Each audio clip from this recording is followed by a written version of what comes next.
Whether you keep them in your home or love to see them in theirs, these are the creatures that bring us all together. Reptiles. We're going to be delving into the experiences of reptile lovers from around the block and around the world. This is the Reptile Talk Podcast.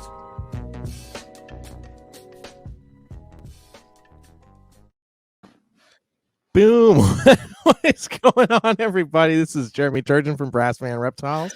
And I'm Robin. I'm keeping it real. And we're back because yet again I'm back from the road. So super excited to be back and super excited for today's guest. But real quick before we bring him on, Rob, how are you doing, man? Dude, I'm pumped. Most of my babies have hatched out so far this season. I got a clutch of blood pythons. It's about halfway through incubation, and I'm waiting on a couple other things. So, and then I've been doing lots of herping the last week or so. So I can't complain. What about you? What do you got going on? Heck yeah! I finally have stuff hatching, which is wonderful. A couple clutches of ball pythons on the ground, or out, I should say. Some carpets are out. Borneos are out. 90% of the Borneos and carpets have all had their first meals. So I'm like, yes, that's always great to get things to have their first meals. And yeah, I'm happy to be off the road for the next 3.5-ish weeks or something like that. So I can actually like spend some time with my animals and hang and maybe field herp or something. Go out. Man, you got to get out there. It's true. But yeah, so that's pretty much the life update for us. I mean, it's been crazy. I am living vicariously through you though on all of the herping. Like, I see all the stories go up and I'm like, yes, thank you. Get it. That's where it's at, man. Okay, so super excited for today's guest. And you guys have no idea because we did zero promo for it. So we're just going to slap you with this like Beyonce. We're sneaking it in there. Yeah. So we're talking with John Lehmann from Morph Market. Let's get him in here. What's going on? Hey, guys. Thanks for having me on. To have you on. Yeah, we're pumped to have you on, man. Heck yeah. Super stoked. Okay, so let's just kick this right off, man. What was the inspiration for creating Morph Market? Yeah, I've shared before, but I got into reptiles in 2014, and I got a ball python for my family. We were enjoying her, and I kind of got the bug and started to collect more animals, and just found, as we all know, that online at the time there was not a modern platform to buy and sell. And so I found myself in these forums that were lightly modified for the reptile community, searching for specific animals, and the post there, it was all unstructured so that keywords I would put in would hit all across the ads where there's multiple animals. So you just wouldn't be able to pull up what you wanted. Yeah. And coming from a technology background, I just knew we could create something that would be more specific and would be expensive to create because it's custom, to add the genetics and the characteristics that would tailor it to our industry. But I started to build that, and gosh, that was 2015 when we launched initially for ball pythons only, and here we are in 22. So it's coming up on 7 years ago from when we launched. That is absolutely wild because I think about, previously, I've been doing this forever and looking at some of the other sites where people would list and sell things. Especially when I was like in that, like getting a whole bunch of animals and trying to find specific animals, it was so frustrating to try and go through. If you're looking for a ball python morph and you search something in the ball pythons, people would just put words in there and then you get all these ads for things and you have to read through every single ad to try and find out if they had the snake that you're interested in or whether they were like, hey, I'm looking for this too at the bottom of the ad or whatever. And it was just like so frustrating. And then to see how far and how much Morph Market has grown and changed over the years has been really, really cool. It's amazing. Seriously. That's great. Yeah, it's been a journey for sure. I mean, the first 5 years of the site, I had a day job, and so it was just me building it and doing for the most part, customer success, like engaging with users, dealing with issues. And it was a lot for sure. So it was really exciting in the middle of COVID in 2020 that I quit my day job, went full time. And then since then, have brought a bunch of other people onto the team. Today we have 7 full-time developers. So I'm actually don't write very much code myself these days, but I spend a lot of time as the product manager, listening to users, combining that with ideas that we've had for years, and then working with the developers, designers to bring that to life. Dude, that's insane. That's insane to think about, but it really is so cool. I mean, yeah, exactly like what Rob was saying. I remember all those years ago trying to just scour any classified ad, and it was like a nightmare. And yeah, I remember when MorphMarket launched, I was like, this is quite nice. So yeah, no, it's amazing to see where it's come from and where it's going. And I think one of my favorite parts about MorphMarket is the fact that you're always working to evolve what's going on the site. So it's not just a classified site. You've really brought in the engagement from the community with forum posts and all this stuff, and now with Morphpedia and so many other things, just to make it a giant hub and resource for everybody. I mean, like that's so key, man, because it makes you the hub. It makes MorphMarket the hub for everything that's going on. And that I think that's absolutely wonderful. Mm-hmm. Yeah, there's a lot of value in the originally we were just a marketplace, and since in the last few years have expanded to add, like I said, Morphpedia, the trait knowledge base. This year we've added an event system. Now we've added more animal tracking capabilities, so going in different directions. But a lot of those features work really well when you have the whole community there. For example, the event system. I mean, and that's something that, looking back, Kingsnake had that back in the day, and maybe I'm not sure, maybe it was heavily used back then when the site was more popular. That's a great feature, and so we just added that this year. And hopefully, it's great to go on Facebook, and Facebook might pop up an ad for some event near you, but you may not see you're not going to see all the events, right? And you don't have a way to search for them. So using our event calendar, we've got you can look within time ranges and locations, and we'll add more features over as time goes on to be able to, with a map, to be able to see with pins exactly where those events are happening. But it works when there is a centralized place, people are going to use it more, and that brings the value, right? That's why Facebook, as much as we all kind of rail against it, it's still super valuable because everyone's there, and so that's where you're going to reach people. That's where you're going to hear from people in large part. And there's a lot of efforts to, start up a MeWe site or these other platforms, but they're not going to. It's really difficult to get the momentum and engagement, the network, build the network there to make it worthwhile. Yeah. So. Yeah. And it just reminds me of like when I was younger, like when I was really young and I was into reptiles, there was no internet. And the way that I found out about expos was in Reptiles magazine. At the back of the classifieds, there was a little section that had all the expos if people chose to advertise in Reptiles.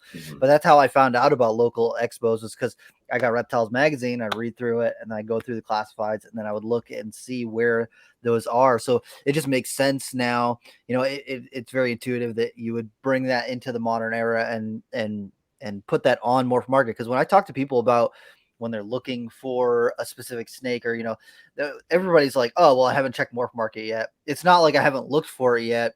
I haven't checked MorphMarket yet. And it's like people have kind of, they might check some other things, but the people I talk to, they're like, oh man, I have to, I've been on MorphMarket, like looking every single day just for this one thing. And it's not like I'm looking for it. They're looking on MorphMarket. And that's like the place to go. So when you can expand and have those little bit of extra things for people like the expos and the community and that sort of stuff, it really does provide a huge resource to the community and to the people who are using the site. And you got a USARK thing on your shirt right there with MorphMarket. The ability for people to donate to USARK through there, it's just like, it makes sense, And so things we do for we work, Phil's a friend and we work with them, and things we've done so far, we give when there's USARK alerts, we get those go straight to our homepage. So we're helping promote those, and we always have USARK right on our homepage about them with links to them, so people can be, because people coming into the hobby don't know about USARK, so we need to always be educating them about who they are and why they exist and why they're so important. We've added sellers can have badges, and so we give Yep.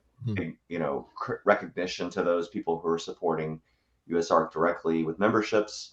And I think that's been really valuable based on the amount of interaction I've had with users about that. I think that's been working.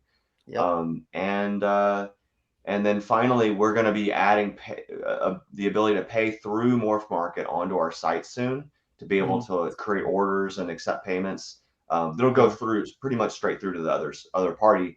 But in that process, we plan to add on both sides, the ability to donate, like you just said, Rob, to USARK. Now, you've got other services like Ship Your Reptiles who make it really easy to give donations, but that's, as far as I know, they all operate on the seller side. So the seller can donate some money. So here, I feel like we have an opportunity to make it easy for the buyer, and the sellers typically are the breeders, and breeders are typically, hopefully, Plugged in already already. members of Morph Yeah. Market, but the Right. buyers may not be. So I feel like being able to make it easy for them to donate to USARK will be really good. I think that's going to be a nice revenue stream for USARK, and even options for like sellers to match. Maybe they'd say I'd match dollar for dollar up to this amount, and just make that streamlined all in that purchasing system.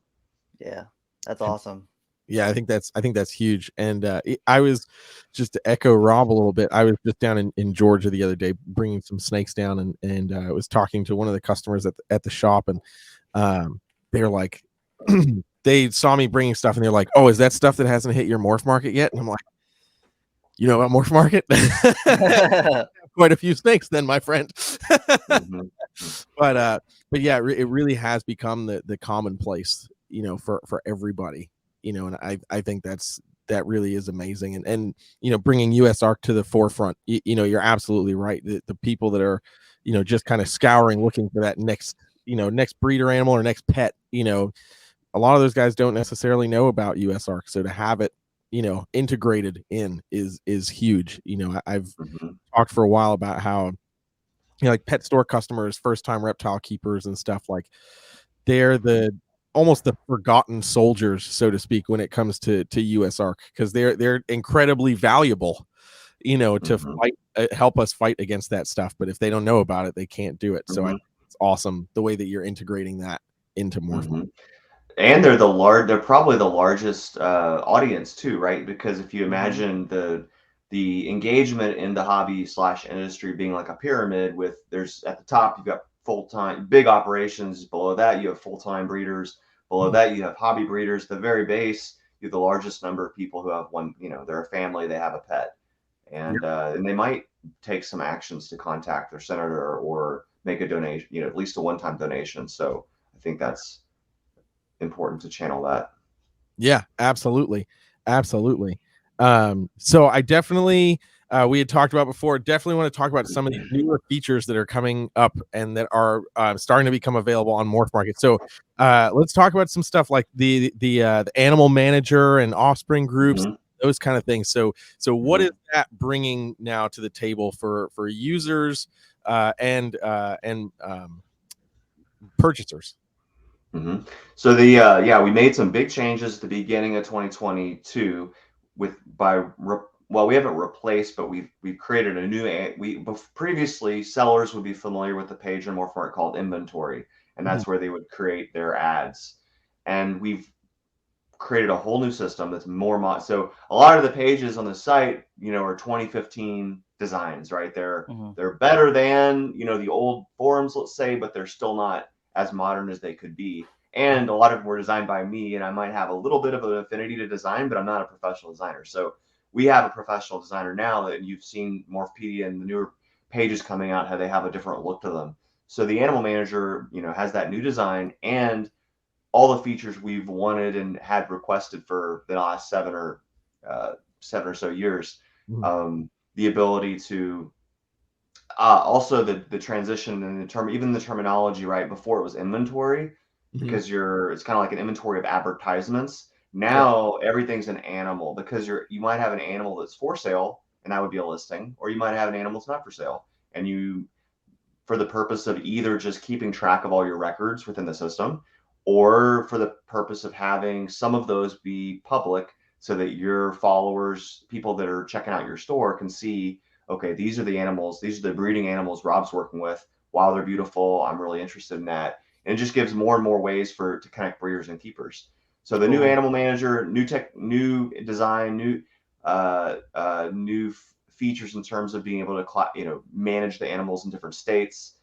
Visibility is private, public, unlisted. If you want to show it to somebody, but you don't want everybody to see it unless you've shared it with them. Features like the ability to select multiple animals at once and apply an action to them. Cool. There's tons and tons of features. A big one is, an inspiration from spreadsheets. A lot of breeders use spreadsheets to track, and myself included, track data. And so one of the beautiful things about spreadsheets is you don't have to click and then go to a whole other page to make edits to those values. You can just edit them right on the page. And so people, even today, using Morph Market, might even not realize in the new animal manager, a lot of the values, okay, when you're looking at your rows with your animals, a lot of those values, you can just click on them and then change them right there without having to go to a different page. So cool. Powerful features like that, it comes in from spreadsheet. We are experienced with systems like Shopify. We're checking out all the modern platforms and incorporating those features into the system that you guys have that's available to you. So that's some of the, I guess, highlights of the animal manager. And then Offspring is a more recent extension of the whole animal management system. It's actually a different page within the website where you can manage your offspring groups. Now, the reason we use the term offspring group is because it's generic across all the different species, right? Yeah. It includes whether you got clutches or litters or egg sacs or whatever it is. It's an offspring group on Morph Market. Right. And because in the beginning, of course, starting ball python, some of our terminology was clutch centric, right? And so we're trying to kind of generalize that over time. And so offspring groups allows you to record the groups of animals as they were hatched or birthed. You can create it, so it has the whole life cycle. So from the beginning, when you pair animals and the female's gravid, you can create the offspring group at that point. And then as animals, if it's a egg-laying species, as they hatch, you can record those egg stats. And then once the animals are birthed, there's a little wizard, so you can just say basically generate 5.2 or whatever it is, and it'll create the animal entries for you right there. You can click in that table and update them. And then the cool thing is, if you decide to list some for sale, a few months out, all you have to do is change the status to for sale, because they default to not for sale. Because of course in the beginning you're getting the first couple feedings, but then you convert them to for sale. So, and there's other cool things too with that little wizard. It considers the genetics of the parents, and so if both parents are homozygous for some trait, then it knows that the children would be as well. So it's going to pre-populate the traits in that manner, but then you can click and change them pretty easily. So offspring groups is the ability for you to create those groups for your own record keeping, for your, for preparing the listings, and for the coolest part probably is for making them public, so that again, people who are kind of tracking your store, your followers, your people that are potential buyers, they're able to see those offspring groups, see what's coming, and already get excited about that for when you list it for sale. So I think that covers and probably we can talk about alerts, but there's also a potential for those people, your followers, to get alerts when Jeremy has just created, you just created the offspring group. They can already see, they're notified that clutches or litter is dropped, and can engage you about it. That's awesome. That's really cool. That is super cool. That's awesome, because I think about like in the carpet python community and the blood and shorttail community, where you've got people who like, they name their animals and stuff, and the purpose of that is like, people are like, I want an animal from lightning to whatever, so they like watch for that. You know, so if you are really utilizing MorphMarket to its fullest capacity, you know, and essentially end up with those alerts, like there's a bunch of people, especially in those realms, that would be like, yes, finally, I've been waiting, you know, for this exact thing, you know. I think that's awesome to generate that immediate engagement, because otherwise, you know, people are just posting it, you know, on like an Instagram story or something like that. So it's like, unless they're, you know, really glued to their phone, they might miss it, you know, and then they miss an opportunity to get something, or, you know, some created a wait list for whatever, they might miss that opportunity. So just again, another way that MorphMarket is making itself a hub, you know, for all this information, which I think is awesome. One of the things that I know you guys have unleashed as well has been the dashboard features, which I think is really cool. I've enjoyed kind of tinkering around and looking through all of that stuff, because I think it's really easy as a breeder. I certainly wouldn't call myself large scale, but you know, producing a few hundred animals every year, I'm not necessarily, outside of what I'm looking at when I'm logging everything into spreadsheets, I'm not really looking at total values. I'm not necessarily breaking everything down in those exact moments. So to see that right in front of you and just have that immediate, like, this is what's happening, like, this is what you have going on, like, that's quite eye-opening, and in a great way, in a really great way. So what was the thought process behind that? Well, I think the dashboard, you know, right now when you log in, you've got to go to the dashboard. Some people may not even know about it. We're going to reorganize the flows on the whole site so things make more sense in the future. But yeah, there's a lot of value in aggregating or generalizing all those particular data points, right, to see the trends and patterns. So the dashboard is the goal. There would be, that's the first place you log into. You can see a summary of all of your data. It's really useful. You know, another benefit is, as we've added a little more complexity, our goal is we're adding more features and we're trying to keep the system from not getting too complicated, right? And that's challenging. It's a balancing act. But an example of an element of complexity that's been added in the animal manager that I mentioned, you know, 6 months ago, you now have, you know, these animals, they have state, which would be like for sale, not for sale, loaned, etc. State, they have visibility, they can be public, private, unlisted. And then there's a third value called whether it's active or not, because you have, for other reasons, you may make it an active listing or an inactive listing. Some of that, or animal, some of that comes into capacities. And so depending on your membership, like, you know, you may not have the capacity at your level to have, you know, some ads. And so you may make them anyway, the point is there's 3 different values there, which creates a lot of combinations. It gets a little confusing. So the dashboard, one nice thing is you can see in the top section, it's got your listings, which are for sale or on hold, items which are public and active. But you can see, you know, real quickly at a glance, I've got 2 listings that are not, or 2 listings that aren't active. So then you can click and see, they're not active because they're expired, and you can go address it. So otherwise, within the animal manager, in all the rows, you can kind of get, you know, lost in that. So the goal would be, it's a top level, you know, 30,000 foot view, so you can see everything's where it should be. And we intend to add more. You know, that's kind of the 1.0 version.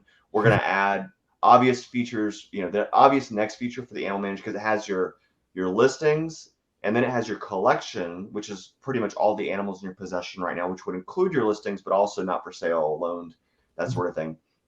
And then it has your kind of like all-time history at the bottom. But we want to obviously add in date filters, so you can slice and dice. Okay, what about last year? Compare that to this year and see those trends over time. Yeah. That's awesome. That's something that I was constantly looking at on Shopify, was the trends from last year to this year, and seeing what amount of money you're making and when you see spikes in sales and things like that. So that's really cool that you'll be able to do that through MorphMarket now. That's awesome. Another example of a cool feature that comes from aggregating data is something we're planning, is to add another section, which is breeding projects. And so it's kind of a precursor to the offspring, where offspring, at that point, you've already paired, you've got a gravid female, right? But before that, you're planning to pair animals, then you're pairing them, and then you're getting locks and all that. So that'll be in this new section called breeding projects.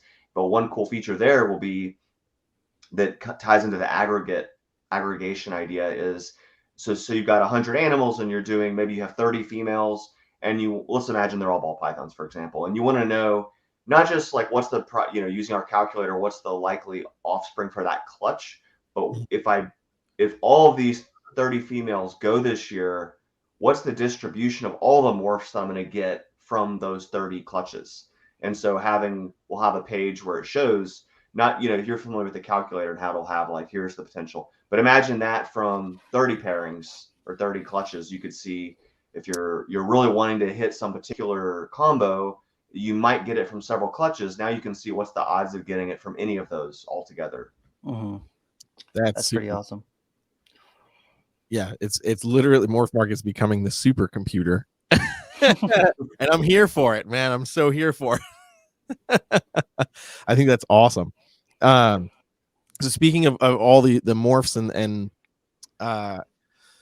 all the genetic outcomes and stuff, so you've established Morphpedia on the site, which I thought was awesome, especially so we're just talking about like having a database of all of the morphs as they as breeders start working with them and everything like that. And I think the biggest thing that I was excited about with that is the breeder input section of it.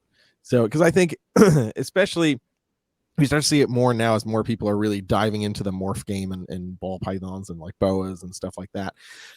People are starting to nitpick the little things that they notice within a morph. Obviously there's those underlying key traits with certain things, but I think the more eyes that are on it, the more people will start to see other things. So I think allowing the breeder's input in that is invaluable, just so you get all those different aspects. Yeah, Morphpedia is truly a community effort, and there's a lot of cool things about it. Whether it's in the past you have there's a number of websites that have created this sort of a knowledge base for a specific species, but to have them all in one spot again is really nice. And then it can leverage, we've got some pretty nice design and feature set around that, and so that all the species are benefiting from it at the same time.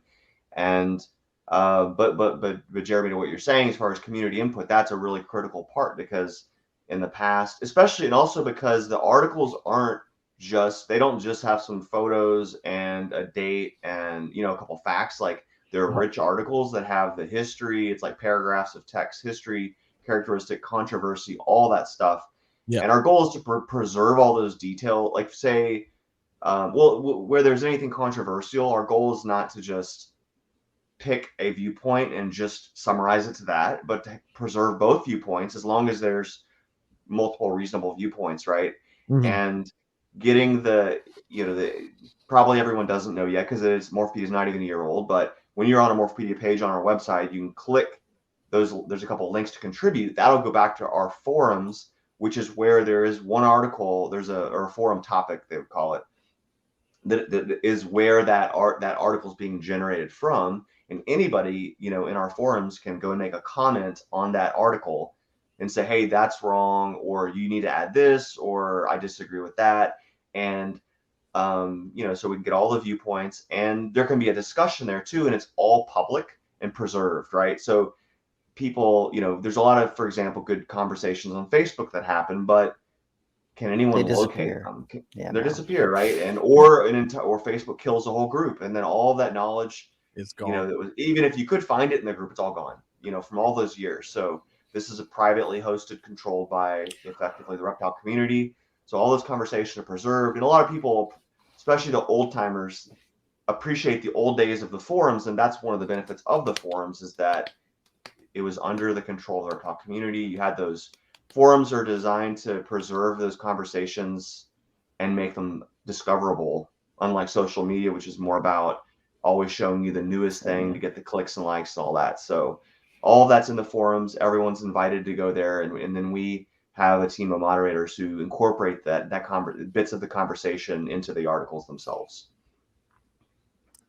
Heck yeah, I think that's so huge, man. I one of the things that I've always I guess gotten irritated by is just the fact that, like, there's never really been a sound space to find, this history part of what's happened in the industry thus far, unless you're willing to really freaking dig, or buy a book or something, if you can find a book that's still in print, for certain things. So to have that really preserved in one spaces, I mean, that's to me, that's invaluable. This industry, especially in the last few years, has just started like taking off, at such a high speed. And, the number of people that are just getting into this that have no idea of the last, essentially 30 years of what's happened, 30 years plus, to be able to go to one place and just click somewhere and be like, oh my gosh, now I've just gotten the chance to learn about the last 15 years of this morph and the struggles of this, stuff like, whenever I'm showing people a snake for the first time, I usually try to pull out like a pied ball python, because I think that's probably one of the more striking ball python morphs. And, they're like, wow, that's the coolest thing ever. And it's like, yeah, could you imagine it's been around for 20 something years? And they're like, this is the first time I've ever seen one, take a look at this, it's just another gateway, to really introduce people to what we do, and I think, I don't know, maybe it's just me, but the history aspect of, the breeding game and some of these genetic morphs and across multiple species is some of the most interesting stuff, especially from the inception, because that's when the struggles were real, like, it's an imported animal, please don't die, so I think that's just another invaluable resource that you guys are providing to the community, and I think that's why Morph Market is as popular as it is, and will continue to be just as relevant, because it's bringing everything to the table in one place, and that's just so important. And gateway is a good term for Morphpedia too, because it's like Wikipedia, right? You're maybe 80%, 90% of the time when you go to Wikipedia, you're looking for something, you find a bit of information, it satisfies your need. But Wikipedia is heavily the citations are heavily used, right? And same with Morphpedia, we're not trying to replace books or other academic resources. We want to point to them. So we've got that was a core feature from the beginning, was to be able to add the footnotes and all that, so people can see where, as much as possible, we're going to cite where that information came from, so people can go, if they want to drill deeper, they can go into the book or wherever that was from. Heck yeah, I think that's awesome. Okay, we're going to take a quick 2-minute break to run our sponsor plug, and then we'll be right back. Black Box Cages, located in Buford, Georgia, is your one-stop shop for all of your caging and rack needs. Owners Jen and Clint are at the helm of this fantastic company. With one of the shortest lead times in cage and rack manufacturing, Black Box can satisfy anyone's needs. From baby racks to V70s, arboreal and terrestrial caging to deep-fronted bioactive enclosures. You can find everything you need right here. New enclosure sizes and products are added frequently to their availability, so be sure to check back often. Black Box Cages have tons of customizing options for lighting and heating. Along with that, cages and racks can be stacked with metal stacking dowels, and all cage joints are dadoed for improved durability and stability. Most cage units are flat packed, but are pre-assembled prior to shipping to ensure a solid build every time. The Micro, XC18, XT3, Bio-G, and 3-stack V70 ship assembled, and all other racks are shipped freight and assembled. The XR16 and XR20 model racks allow keepers to mix and match tubs. Fitting both Vision and Freedom Breeder tubs, you can mix the V15, V18, and V35S tubs, or the FB5, FB8, and FB35CV-SC tubs. This kind of flexibility allows keepers to raise their animals from hatchling to juvenile or subadult size before needing to upgrade into adult caging. Don't just take our word for it. Go to their website to see countless customer reviews and review videos from keepers all over. To learn more about Black Box Cages, follow them on Facebook and Instagram at Black Box Cages, and of course their website, www.blackboxcages.com. Links to their socials and website will be available in the podcast description. Bam! So as always, a massive shout out to Jen and Clint over at Black Box Cages. I am still loving my black boxes from my Amazon tree boas, and I think I'm getting more. But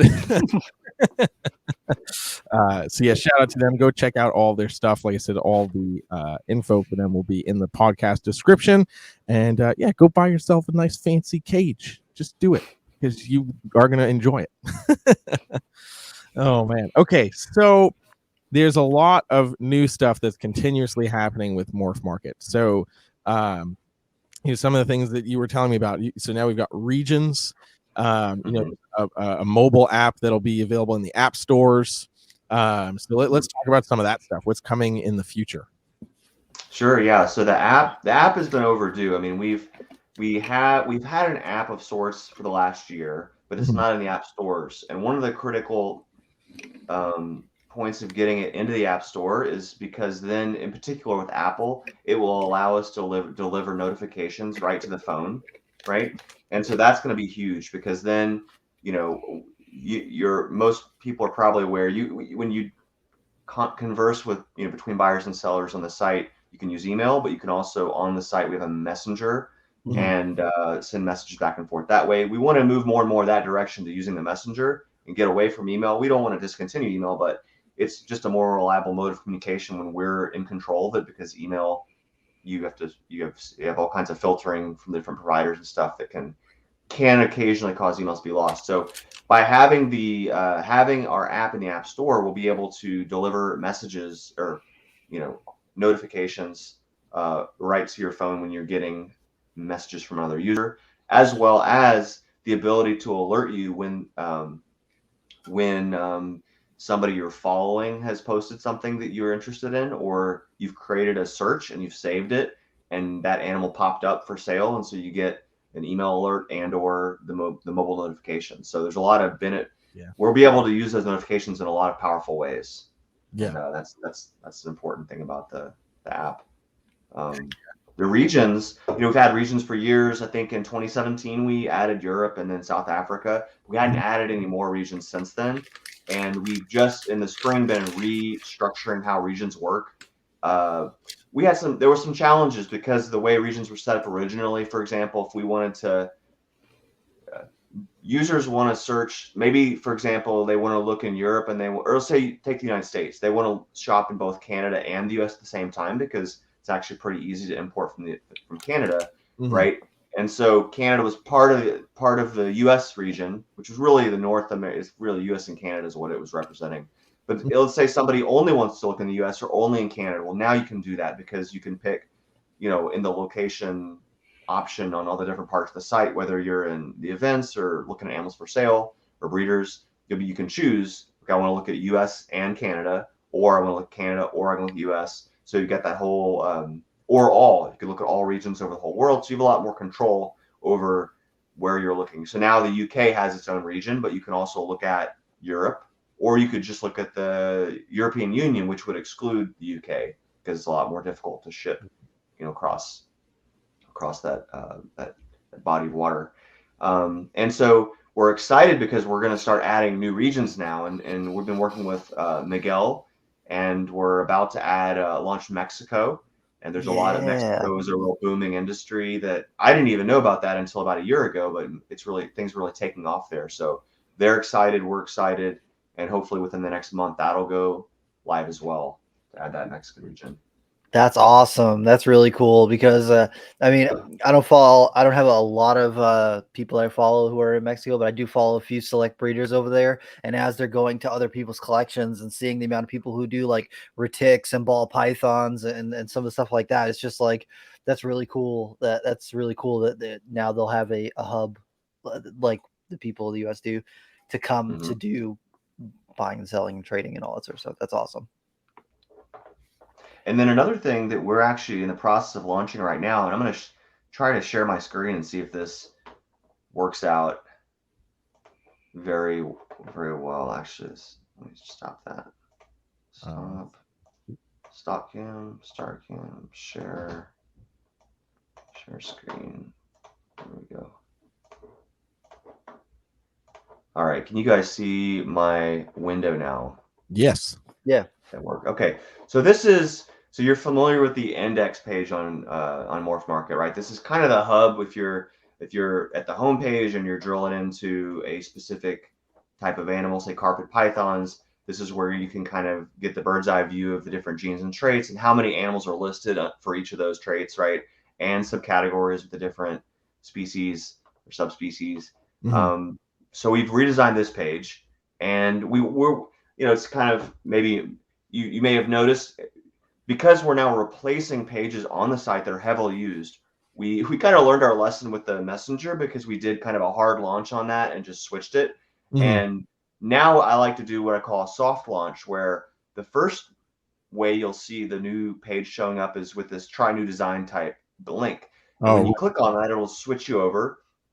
But if you're like, oh man, this is broken, you can go right back to the old version as well, and it's kind of sticky, so it'll remember. And now if we come back out to the home page and we go back in, it's going to jump us to the new one because we've opted to that for the time being. But this is the new index page, and you can see it looks a lot cleaner. But the other cool thing about this page, I like to call it the Trait Explorer now, because it's not just a list of words, but you've actually got little cards with photos of those, whether it's a subcategory or whether it's the gene. And then and this looks a lot like Morphpedia, right? And that's kind of where this design came from. You can control, if I just wanted to look at the subcategories and deselect everything, and I can just see those. oh Or wow. if I just wanted to see incomplete dominant traits, I can filter to those. Especially maybe in carpets, we don't have I think there's like 30 something cards there, but in Yeah. other places like ball pythons, there's a couple hundred, so it can really help you kind of navigate around, um, look at recessive things, switch between for sale and sold, and then you can come down here and you can actually look at combos as well. So this is neat because before we had the combos page, but it didn't show you on the page what traits were in the combo. So you can already be learning, what's a ghost in carpet pythons or sunglow. And I'm sure that'll solicit more feedback from our users. I'm sure there'll be some things that we need to tune there. But and then finally, you can of course you can change the region. But something you couldn't do before also in the old index, and this created confusion, quite often. People would say, oh, you don't have such and such a trait in your system, and we would say, well, we do actually, we just don't have anything for sale right now. That's why that item's not showing up. So Mhm. now if you want to see all the traits that are in the database, even if we have no ads, you can check this box, and so we can see like inland carpet python. Well, Oh, that's that probably wasn't showing up, or labyrinth is an incomplete dominant, so you can see everything. Change how many items you want to see, if you want to see everything on one page. And it's nice and snappy because everything's sent to your browser, and then when you're doing the filtering and sorting and all that, it happens immediately because it's already in your browser. It's not having to go back to our servers. So little things that's like that. cool. That's awesome. That's really cool. I'm looking at this and I'm like, oh my god, finding animals for sale is so much easier right now. Like, I'm just going right back to the beginning of the podcast. Like, I remember looking at looking at the back of Reptiles magazine to now I can find exactly what I'm looking for with just a couple of clicks of a mouse. Like, dude, that's amazing. That's wild. Oh my god. Yeah. Wow. So one of the other things we were talking about was now Morph Market is working on being able to be the hub for orders and having payments come through and everything like that. So yet again, just becoming a more centralized space for people to do their business, which I think is awesome. So was that something that you always wanted to bring to Morph Market, or was it just something where you're like, hey, look, we've already got these guys for 90% of the journey. Let's take it the last 10%. Yeah, I just think there's always room to do better. There's always room to either add new features or to improve the features we have, and we want to evolve with the industry. We want to evolve with technology, and if we just stop, then the platform will become obsolete over time, right? So it's just been a matter. I would say that I say we're still rolling out all these major features, most of them at least. They've probably been on our list for years, In fact, we have an issue tracking system, right, where we if there's a bug, we'll create a ticket for that, or if there's an idea, we'll create a ticket. And over time, we're in the 3,000s now, is how many different tickets now. And mind you, some of those tickets represent months of work. They're not like 1 hour of work. That can be huge. They could be small. They could be huge. So we're still in the process actually of rolling out, I would say, core ideas that we've had for years, right? For example, taking payments through the site. I mean, that's kind of obvious. I mean, it's not that creative necessarily. The detail comes in. How do you do that in a way that's really streamlined? How do you do it so it supports people who are, we want to support sales that are happening, like even if they maybe it's a sale that happened at a show, but the breeder, and so the sales already happened, but the breeder wants to record it, so it's part of their data. So we got to accommodate that. We got to accommodate, we'll have a way to pay through the site. And when I say pay through the site, what I mean is we'll integrate with Square, for example. So we're not building the payment system ourselves, but we'll integrate with a payment provider like Square, right? So pay through that, or maybe they paid in cash, or maybe they paid through some other method besides Square that we didn't support. So that happens off-site. So our payment system or our order system will support that as well. So making it very flexible so it can account for, and they bought this animal that was on Morph Market, but also this animal that wasn't listed there too. So accounting for all those different flows makes it challenging, but also will make it really powerful, so that as a breeder, you can have all your information at one spot. It'll also, to the extent that buyers are paying through the site, it will give our team more visibility into those transactions so that when we do step in, because even up until now, I mean, even though we don't take payment to the site, we have a full dispute process when something goes wrong that we can step in. And if they weren't able to work it out, we listen to both sides and drive it to some kind of a conclusion.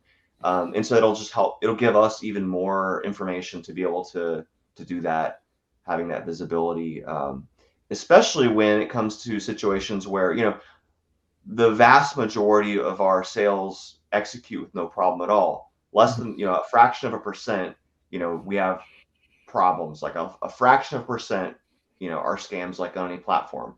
When that happens, we do our best to help, buyers get their money back if it was the seller running a scam.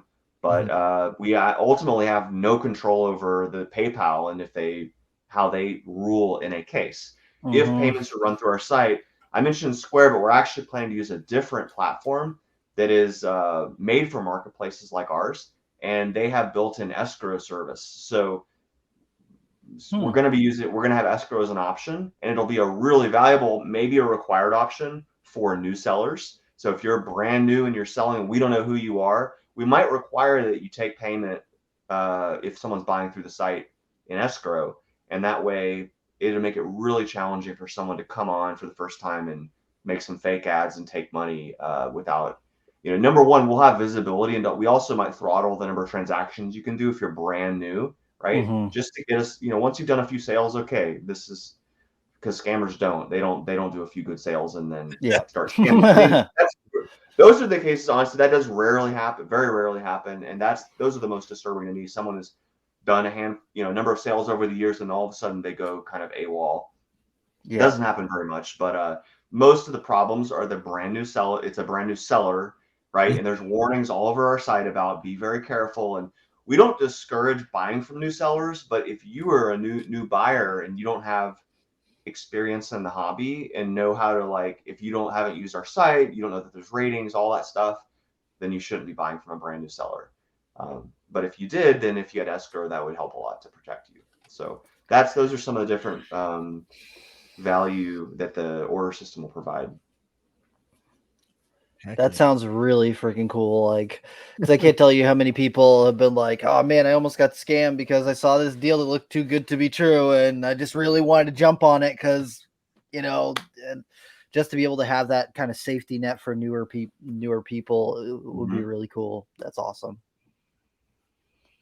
Yeah. Becoming the safety net as well, so people just feel that much more confident. I mean, I've still come across people who are like, I'd rather wait until I find what I'm looking for and buy it at a show or buy it at a shop rather than deal with purchasing online, just because there's all, I mean, as technology progresses and scammers, get better at technology, it's a valid fear. So I think that's awesome, taking those extra steps to really just be like, hey, look, we're trying to make the experience great for everybody, and God forbid if something happens, we've got you covered. That's everything. Huge. Yeah, that's for everything, man. I'm super excited for that to be launched. So I guess the next question really becomes, obviously you have all these things that are about to happen in the coming months and year. Is there anything that you're like waiting to just start initiating for Morph Market? That's like, you're like, it's been on this list for so long and I just want to make it happen. Yeah, a couple of those bigger things that aren't in the next couple of months but are really exciting.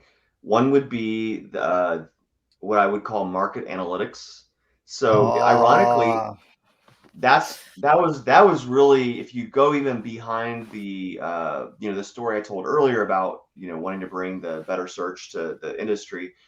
But when I first started writing code, I was actually writing code for myself to better understand animal pricing with the different genes and combinations and all that. And so that's when I started to gather some data, and it was very quickly after I kind of pivoted into the marketplace idea. But the original, in fact, the code name of Morph Market in the code is ball price, because ball pythons and prices. So ball price is the code name for the project. And but that's something we have not we really haven't. I mean, and honestly, that might be the most universally used feature of Morph Market, is the ability to go on the site, look for a certain kind of animal, either being sold now or in the past, and look at the prices and establish a market price.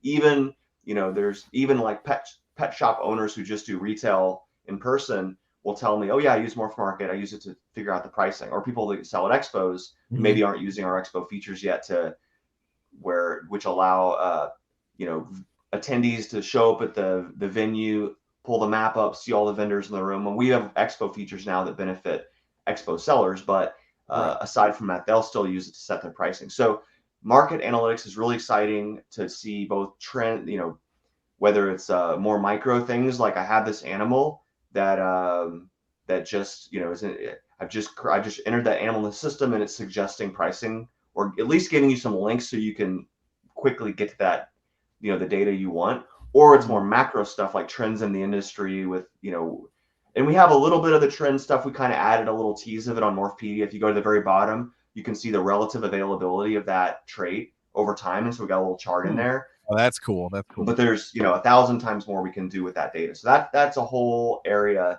that we're collecting the data right now, but we haven't unleashed it, so to speak, in terms of the analytics.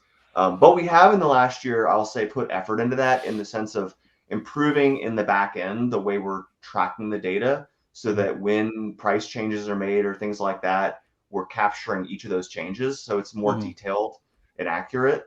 But we'll still be able to work with the data we have prior to that. But moving forward, what we're capturing is going to be more useful to the analytics. So that's kind of one big area.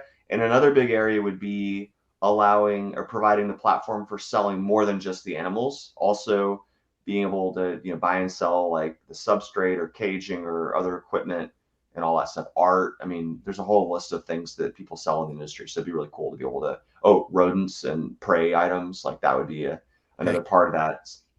Supplies and feeders and stuff. So in the nearer term, I think once we roll out orders, then we have like almost the notion of a shopping cart on the site.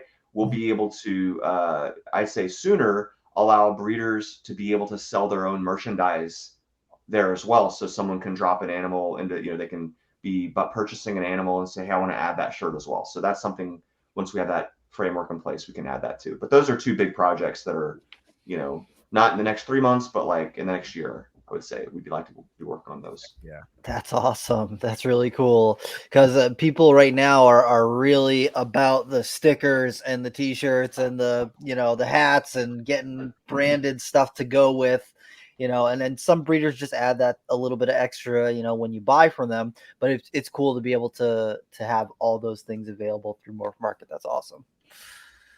I think that's really cool. Yeah, absolutely, man. I'm very excited. I'm always excited when I see you post something on Facebook about some new feature, like, hey, go check this out. This is what we just launched on Morph Market. I'm like, okay, I need to look at this right now. It's been amazing to watch the progression. Again, as we said earlier, from where Morph Market has started to where it's going, where it is now, and where it's going in the future.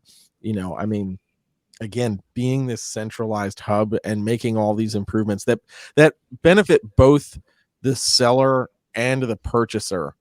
I think in the past everything's been really one-sided to the seller. Like, oh, we've got all these benefits for you because you pay for the account, you do this, you do that, so we're going to take care of you. And the buyer, not to say the buyer gets gypped on that, but they're just kind of like, okay, well, I'm here to buy this thing and I'm going to just click it and here we go.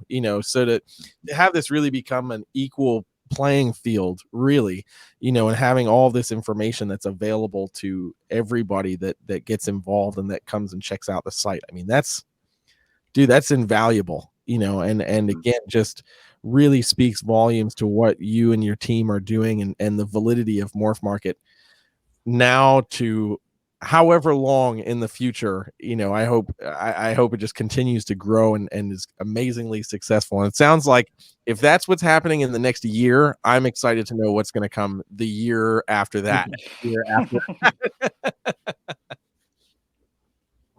Yeah, you're right as far as it's very complex to run a company that has basically a three-sided marketplace where there's us, there's the buyer and the seller.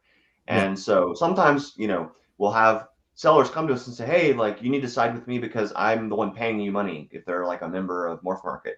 But in reality, we do concern ourselves with the sellers, obviously, but also the buyers because they are, arguably they're both our customers, right? And they don't right now. Buyers don't fund this site, or maybe never will directly provide revenue to Morph Market and support us, but they indirectly do. And if the buyers weren't there, the sellers wouldn't be there. So both sides are important. And then thirdly, we have to consider, well, there's us. So fourthly, we have to consider the industry and the market as a whole. Sometimes we make decisions that neither the buyer nor the seller like, but it's specifically like in a situation, but that's what's best for the industry.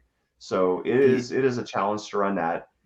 But we do our very best, and we evolve over time. We evolve our policies, and there's situations that come up, and I'm like, hey, let's revisit that because I think this new situation, has given us some things to think about. So we're always trying to do better at that. Yeah. But yeah, as far as buyers, no, go ahead. No, go ahead, Rob. I was going to jump into something else. Oh, I was just gonna ask, like, do you still feel a lot of pressure for people as far as like venomous stuff on the on the site? I do get the requests from time to time. But that's a great example of where, like, personally, and honestly, probably no one on our team has any problems with people keeping venomous. But the problem is our platform makes it so easy to buy and sell, and it makes that animal so available. And it's like you were talking to Phil the other week, and you guys were talking about having like a acquisition sheet. I thought that was a good idea. I took a note. I was like, that's a good idea for some species. Well, once we have the order system built into the flow, then we could maybe, before, as part of that process, have for certain species, or the breeder could opt in to turn on, okay, I want to collect this information from the buyer before they can even send the inquiry.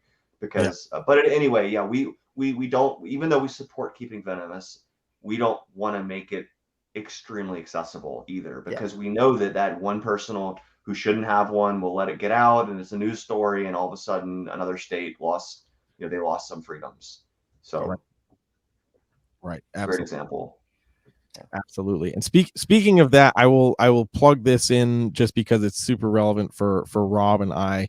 But today is the last day for people to sign up for tomorrow's Raleigh meeting for the Wild Dangerous Animal Hearing. So if you're listening, this will go up later today or tomorrow. So if you're listening, hopefully those North Carolina residents are already involved and engaged. And if you're listening to this later, please just make sure you're supporting USARK and paying attention to the website and the alerts. You can find the alerts on Morph Market and see what's going on as well if you're on Morph Market more than you are on USARK, which I think might be most of us. But please go check that out and make sure you're supporting USARK and everything that they're doing for us, because they are a vital part of this industry.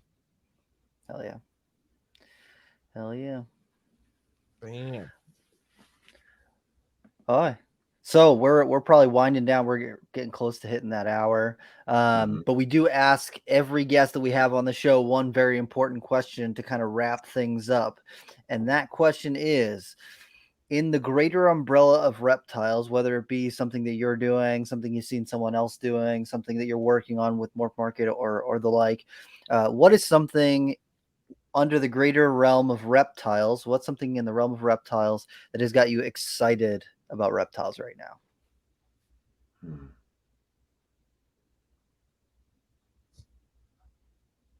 That's hard. That's a broad question. It's very broad. There's so many, because there's so many levels, right? It's like, what level am I thinking at? I